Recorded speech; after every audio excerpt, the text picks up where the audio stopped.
Hey you guys, here it is. It's the feet episode. I'm going to tell you all of the terrible mistakes I made and all the things I did right with my feet. So if you're wondering, what am I going to do about my feet? I keep hearing all these horror stories. I'm going to tell you what's what. So let's get started. Here it is, pilgrims. The top 3 ways that I got through the Camino with shredded feet.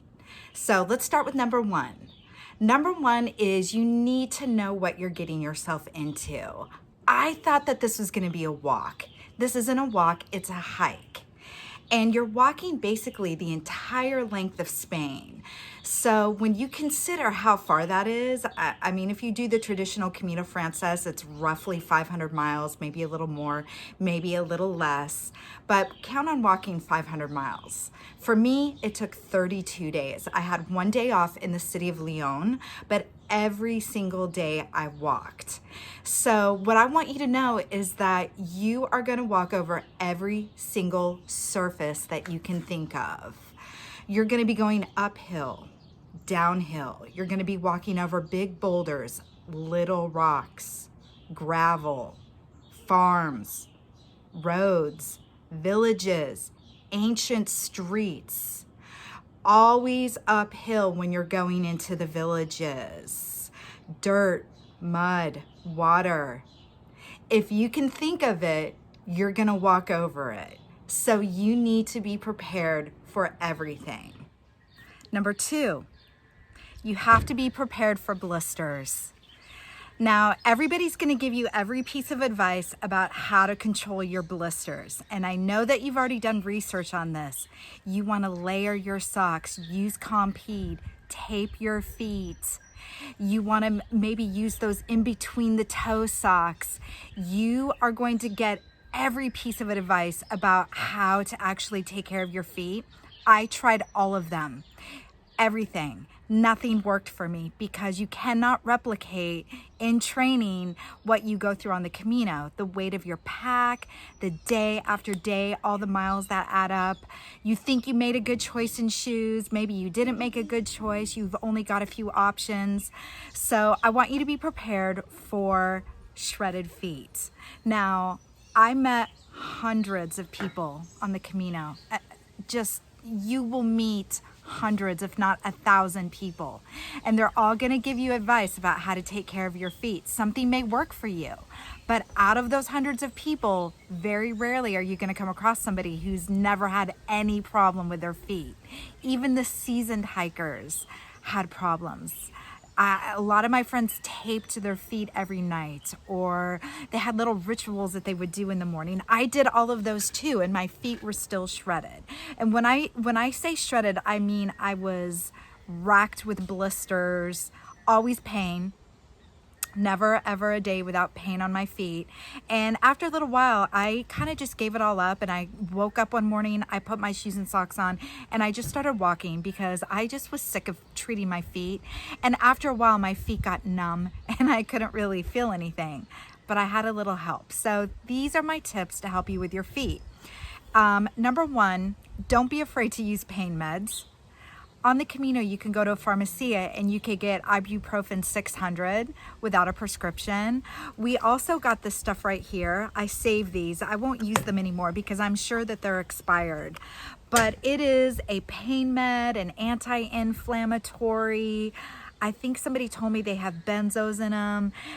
If you want to look that up and see what it is on the internet, this got me through the Camino. I think it also had a little antibiotics in it, but I swear this kept me healthy and safe. So if it was ever a really bad pain day, I would take one of these. It's liquid and all your pain disappears. Something else that you need to do is you need to be prepared to thread your blisters. So when you thread your blisters, that means you have a little sewing needle with thread on it. You stick it through your blister and you let the string just have all of that stuff in your blister just sort of leak out. You don't want to cut the skin off around your blister because then you'll have a blister on top of a blister. So a lot of threading went on. We would thread our blisters on the Camino. We would thread them after dinner. We would thread them before bed. We would thread them when we got up in the morning. Complete strangers would thread my blisters, and likewise, people I never met before would ask me, can you help me with my blister? And we would pull over. I would do it.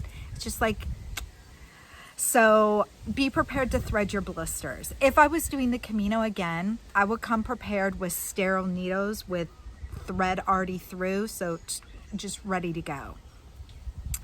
Also, don't be afraid to rotate your shoes.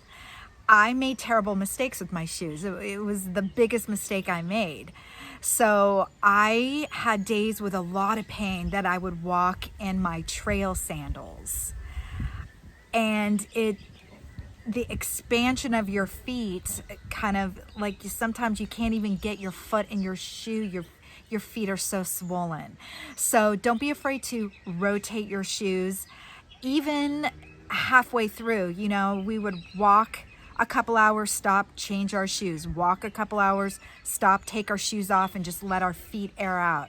Walk a couple hours, change our shoes again. Whatever you have to do to get through it. And then there's some days that you just have pain all day and you just deal with it. It's part of the Camino experience. You can also lighten your pack. That means take some stuff out that you don't really need. You'll be amazed at what you can live without on the Camino. I left things all along. You just donate whatever you're not using. Sometimes my pack was heavier than others. The one thing I never did skimp on was water. I always started the day off with a full water pack. So just because I was afraid of not having water. So that's number 2. You want to take meds to deal with the pain. Be prepared to thread your blisters and thread the blisters of strangers and rotate your shoes.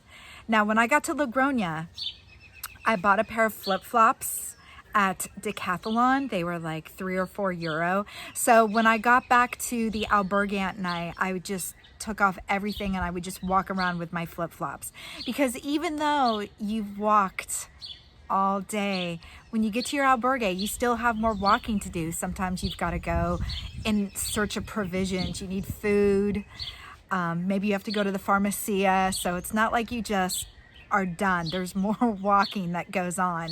It's a little bit difficult because a lot of the villages that you're staying in are ancient, beautiful, historical, and all you want to do is walk around and look at these villages, but you have to rest your feet. So that's number 2. Number 3. This one's real short. It's real simple. It's the one piece of advice that I didn't take. I don't know why I didn't think this would apply to me, but buy your shoes one size bigger, one full size. So I wear a size 7 and I thought I could get away with a 7.5 because I like my shoes to be pretty fit. Bad mistake. Buy your shoes one size bigger. So in preparation for my next Camino, which may or may not be in 2022, I will buy a size 8. I might even go a little bit crazy and buy an 8.5, but I think I'll stick to a size 8 because it will make all the difference in the world. When you have the heavy pack, the heat, the day after day walking over every bit of terrain, you're gonna be so thankful that you did that. So let me know if you have any questions. I hope you're still dreaming and planning for your Camino. It may not be this summer, it may not even be next summer, but you will eventually go if you have it in your heart. So buen Camino, pilgrims.